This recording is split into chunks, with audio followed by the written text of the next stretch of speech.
it looks like something from like the very first Game Boy game that ever came out. And kia ora whanau, so welcome to That NFT podcast. I'm your host, I'm Kieran Headley, and today we're here to talk about Meta, aka previously known as Facebook. All right, and a little bit about Mark Zuckerberg in terms of what he's doing currently and where things are going and whether this is a good thing or a bad thing or both. In my opinion, it's both, but yeah, we'll get there. And this is going to be from various perspectives and point of views, and also as well, there's some predictions made by some quite large companies as well around how things are going to be playing out. So first of all, as you are all aware, if you haven't already listened to the podcast episode about Facebook's name change to Meta, go listen to that first, because I'll give you some reference points for exactly what I'm speaking about here. It's just a small little episode, just as this one will be as well. So firstly, I must say that already Meta has started initializing the Metaverse. Okay, Metaverse meaning this universe that's existing in within tech. Okay, it's literally existing in a completely different space, right? So it's essentially AI, and eventually it's going to be VR. So it's artificial intelligence at the moment, and it's going to be virtual reality for us very, very soon. And already some companies have already have created ways and methods for you to actually experience full-on virtual reality within the metaverse space. So the metaverse space, an example might be Fortnite, right? So you go and play on Fortnite and you're in this universe that is not the real world, and you can associate with people from all over the world, have conversations through your mics and your headphones, or you can just send little text messages while you're playing, right? And you can interact with each other, even, kill each other on the thing, right? And then you come back to life, and yeah, that's the whole situation right now. That's not going to be the only sort of thing that you do in the metaverse, right? The metaverse isn't just going to be a bunch of games, right? There's also going to be as well possibilities to gamble. You're going to be able to go to a Snoop Dogg or a Ariana Grande concert. Snoop Dogg's already done one of his concerts in the metaverse, and he was going to do more. And yeah, there's just so many big names starting to build brands and also as well events in the metaverse. So yeah, these things are already happening so much. And in fact, even though Facebook's only just recently, as of like 2-3 weeks ago, done its name change to Meta, which is so recent, already there is $1.6 billion worth of land purchased in the metaverse of Meta alone. Meta alone, right? Don't forget there's Decentraland, there's Axie Infinity, there's Illuvium, there's Sandbox. So these are some of the main platforms that you can go and buy property, like actually virtual property that exists in the metaverse, right? If you go to Decentraland already, the minimum that you can buy a piece of land in Decentraland, when I last looked, which was, maybe 2 days ago, was 3 Ethereum. And then a few days before that, when I looked, it was 1 point something Ethereum for a floor price of a piece of property that you own in virtual reality, right? In this AI space, right? Which is going to be virtual reality. It's not even, you can't even access it through virtual reality yet in that sort of metaverse space mostly. All right. So if I go Decentraland on OpenSea, so that's where you can find Decentraland along with Sandbox as well. Now Sandbox doesn't just consist of property. You can also as well buy little unicorns and puppies and things like that. Right? So the floor price of Decentraland dropped. So it was only 3 ETH. It was 3 ETH, not only 3 ETH, a couple of days ago, and now it's back down to 1.95 ETH.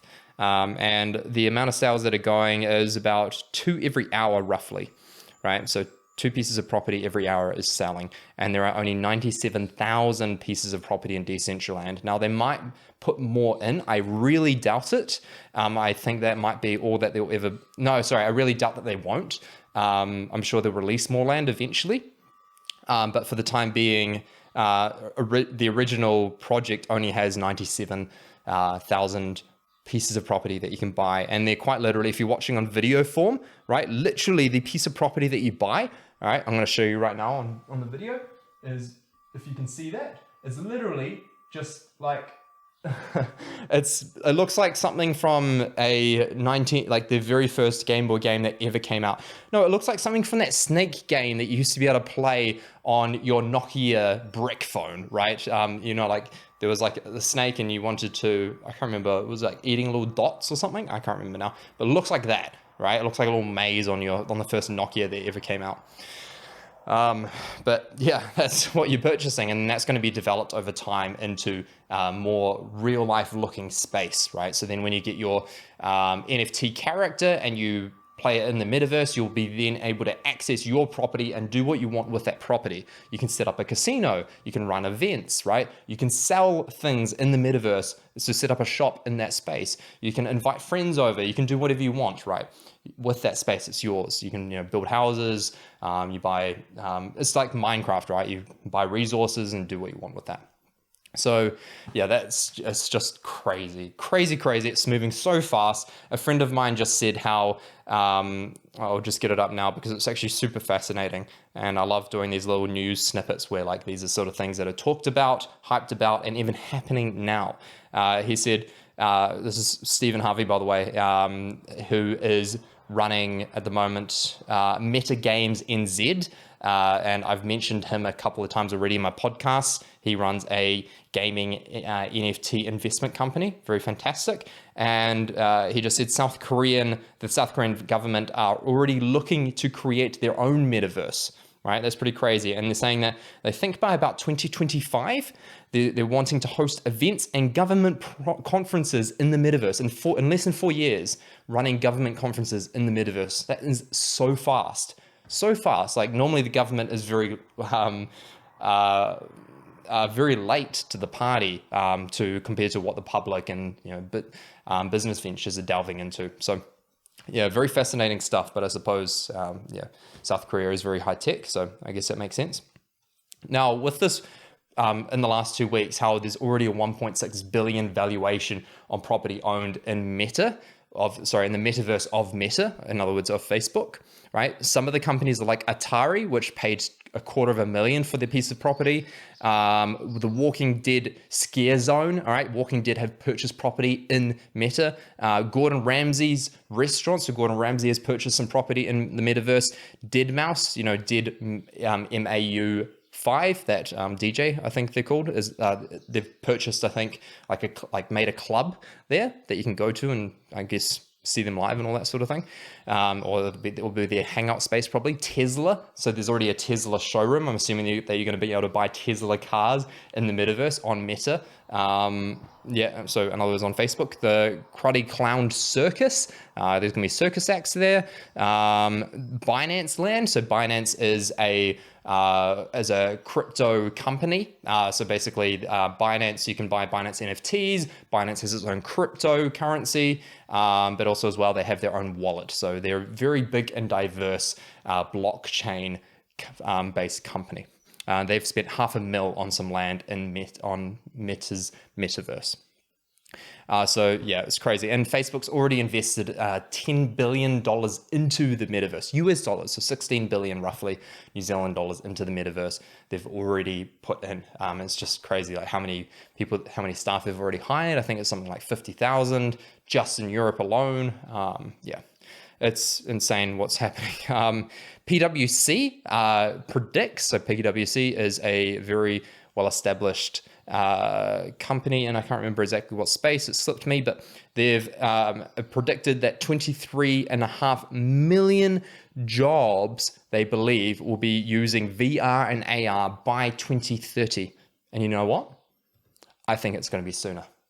That's crazy, right? Because if you look at what's happening with the South Korean government, in less than 4 years, they're already using it for conferences. The government is using it for conferences. So I can just imagine that more than 23.5 million jobs, right, will be shifting to VR and AR. So that leads us to the pros and cons, right? Because there's various pros and cons that sort of align with each other. So for example, there is... more jobs created, right? So there's a lot of jobs that are going to be created in the VR and AR space that weren't even possible before, right? Because if you look at digital artists, I'm just going to have a little sip of my coffee. So if you look at digital artists, right, how much how many more jobs digital artists have than they ever have had before.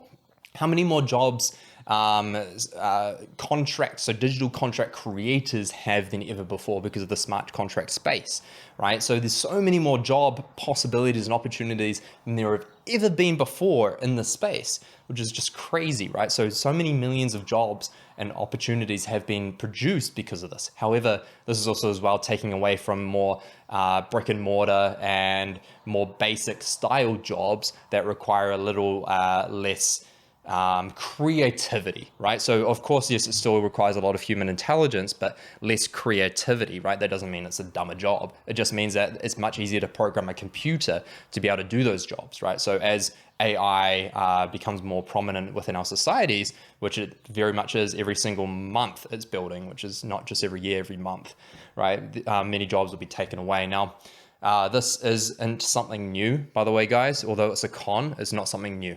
All right, this has been happening for decades upon decades, right? If you look at how many people it took to unload a container ship previously, quite literally it would take hundreds of individuals and it will take multiple days to unload a singular container ship, right? Now they're unloading like tens, if not dozens of container ships at a time, and they're doing it in a matter of hours with far less men and far more machines, right? So these sorts of jobs that require a lot of human strength have already been diminished massively, right? There's been a lot of job losses in that space already decades ago, right? But now if you look at what's happening now, it's just a repetition of what's already happened, but more in the tech, more in a little bit more of a higher space in terms of human intelligence, right? So in terms of there's many jobs that have utilized more brain power that are also being lost. So it's now not just human brawn, it's also as well human smarts that jobs have been required that are being lost because of AI and things like smart contracts, which is in a way a form of AI, I suppose. So yeah, these are pros and cons. There's if I just start with cons, I suppose, many people are likely, this is also a pro though, there's been many studies as well already that they've used avatars, and they've shown that people that are using avatars are going to be more open with people. So it sounds like people are going to be therefore more confident with people when they are their digital self rather than their real life self. And this has already been shown through studies where, they'll get an avatar and they'll be communicating with another avatar. Their level of confidence is increased compared to when they're doing it in person. So this is a positive thing for one, because people are able to be more open. But this is also a negative thing because people are letting down their barriers, and they might be more willing to share anyway, information that could be really dangerous for them to share, right? Information they probably shouldn't share, and they'll probably share it anyway without second thought of it, because there's going to be less filters within their mind of how they might share it, even though they're still like an unknown character. People won't always be able to associate, because it's very easy to hide. Like, for example, if you look at my wallet, right, I could very easily hide my name from my wallet, and you'll never ever know that I'm the one that owns these characters or these NFTs in my wallet. However, I've decided to make mine public so you can see what I own and what I do, my trades, everything that I do. You can see everything I do with my wallet, literally everything. It's all public, right? So I've chosen to make that public just simply because I'm an authentic person. I'd rather maintain authenticity. So you'll be able to see when I'm in the metaverse, you'll be able to see my NFT character, and you'll be able to know that it's connected to me, right? Unless I decide I want to do some silly stuff and jump on and go to a Snoop Dogg concert with my friend over in the States, and we make a ruckus. I don't know, who knows. But that's just crazy just thinking about this stuff now. But yeah, there are those cons where people will have less of a filter, right? There'll be also the cons of people losing touch with reality. Of course, that's the obvious one. People might build better relationships in the metaverse than they will in real life. So now they're really losing touch with society, because more computer-based and avatar-based relationships are far stronger and far better for them than maybe with their wife or husband or partner or children and friends, and that's a really big problem, if you think about it. So I'm sure that the first few years when this sort of stuff comes to the surface, these things will happen. But I also feel that as things progress in that space and people become a little bit more conscious in that space, as human consciousness is improving, which is definitely something that's definitely a fact, which is great because people are becoming more aware of, what happens deep down within themselves. Excuse the deeper chat, but this is the truth, right? People are talking more about mental health and meditation and mindfulness, which is great. So with that combination of an increase in AI and an increase in mindfulness, it's going to be an interesting combo, and that's increasing and compounding together. And it's going to be interesting how that ties in, how they tie in with each other, which I'm sure they will. So although initially I feel that people are going to get lost and there's going to be worsening in relationships and mental health and all that sort of thing because it's a new space and it's an exciting space, I also feel that as people start to recognize how detrimental that is for their mental health, people will eventually find a better balance. The same way as people are finding, many people, not all people, lots of people aren't, but many people are finding better balance with social media. What happened when social media came out initially, right? Everyone delved into it so deeply and spent so much time on it. And yes, people are still spending so much time on it, if not probably even more sometimes, but people are learning to find a way to balance it with a more with a more healthy mental approach to it than they had maybe previously. Why? Because they've adapted to what it's like having it in their lives. I'm sure the same thing will happen with this whole AI world that's occurring, VR world that's occurring. So that's just my assumption anyway. It's going to be an interesting space. So if you're a counselor or psychologist out there, maybe you can start specializing in, I'm a psychologist for people that are lost in the meta, in the metaverse. So another thing is people might lose more confidence in real life. So in real life, confidence might even go down further because when they put on a mask and they all of a sudden feel confident, when they take off the mask of their avatar, it's likely that they might even lose more confidence than they had previously because they've associated confidence to wearing this mask. But yeah, those are some of the main cons that I can think of that people have been speaking of. And then some of the main pros is, yes, of course, as I mentioned, being open is also a pro. People might finally be able to go see a counselor in the metaverse and they'll finally be fully open with the counselor. That is amazing, guys. Amazing. I know so many people that have gone to counselors and psychologists that couldn't open up to them because they didn't feel relatable or, so many different reasons.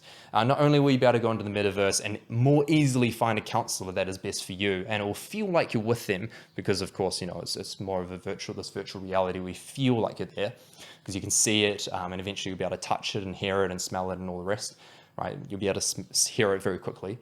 Seeing it will come first. And then, of course, then you'll be sitting down with the people, and because you're an avatar and they're an avatar, you're going to be much more likely to be open with them as well. So there's, all these different things that come in a positive sense as well. So, of course, even though it's likely real life confidence might go down, real life confidence might also go up because now people are more likely to be open. They're more likely to do things they would have never done in real life. So they might build the habits of moving through barriers of limitations that their mind had previously set around their confidence capabilities. And they might be able to translate that to real life situations. So it's possible that confidence might even go up, not just down, depending on the individual.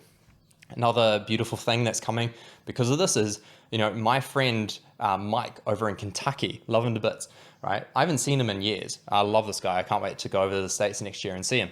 We're going to go on adventures together, but we might have already been able to go on adventures during this COVID time, right? If we'd been in the Metaverse and would go onto a Snoop Dogg concert together, just like I mentioned earlier, and we'd be able to, party together, and it would feel like I'm with them. I'd be able to give them a hug. I'd be able to do all sorts of things, right? When I'm in the Metaverse. So I'd be able to have that interaction with people that are living on the other side of the world that are my friends, right? And I might even make friends. So I might even make some friends that are in the States at the moment so that when I go to the States next year, I'm already friends with a bunch of people in this new town maybe I choose to live in if I choose to go live back in San Diego. I used to live there, right? And I make more friends in San Diego because I've been chilling out in the metaverse with San Diegans, right? And then I head over there. I'm like, yay, my San Diegan friends. And I meet them in real life. Now I've already got that community. So these are some positives as well. I can go and explore things that I never would have had the opportunity to explore. People that are crippled, right, will be able to walk again, technically, right? Not literally, but technically.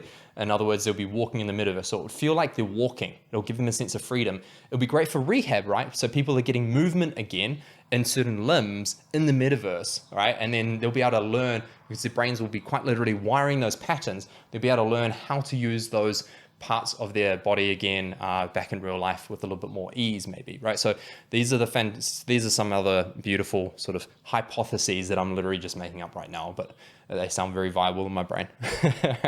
And then a couple of final things that I'll share. Of course, more jobs created. Last thing I'll share is experience real world dreams. So it'll be great for visualization practices. So if I wanted to own a Fiji island, which I do, and I'll get there one day, you guys just watch, and I want to own a Fiji island, right? I can design a situation in the metaverse where I will own a Fiji island, or I might even buy a Fiji island in the metaverse, right? Which will be a lot cheaper than a real island in the metaverse.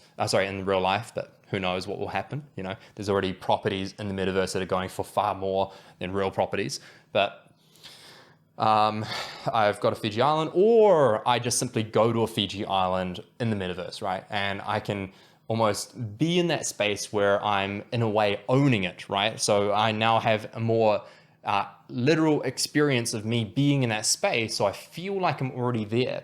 So now I'm getting almost this future self experience of being in a situation that I'd like to be in. And now when I come out of it, right, because there's a lot of studies done on visualization that are very practical, where it shows that that person is far more willing to do the work required to actually go and execute on the things they need to execute on in order to get to that goal, right? Because it feels more real for them. Therefore, they have a higher level of belief that they can actually do it. So these are actually some amazing things that are coming, right? So it's not all bad. A lot of people are freaking out about the metaverse. A lot of people are saying no one's going to do it. No one's wanting to get into it. That is actually bullcrap. Actually, there are literally millions, if not nearly billions of people that are so keen and so excited about the space for their own reasons. Doesn't mean they're excited about the whole thing, but there's going to be certain aspects of it that are going to be very helpful and useful for society that previously we haven't had. So in other words, in some ways, humanity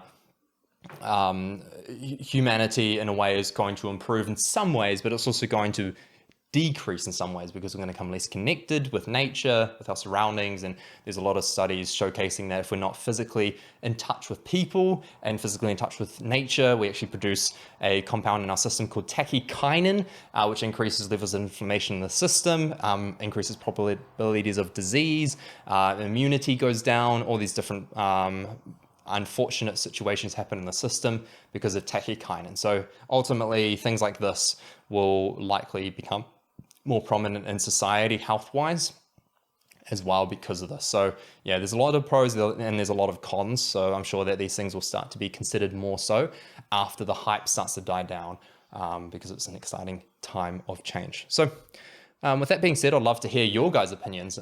Feel free to jump on that NFT podcast Instagram. Okay, head over there and share with me through Messenger. We might even start a feed, right? And hear a bunch of different people's opinions on what they think is good and bad about this whole situation. It's going to be very interesting to see what you guys think.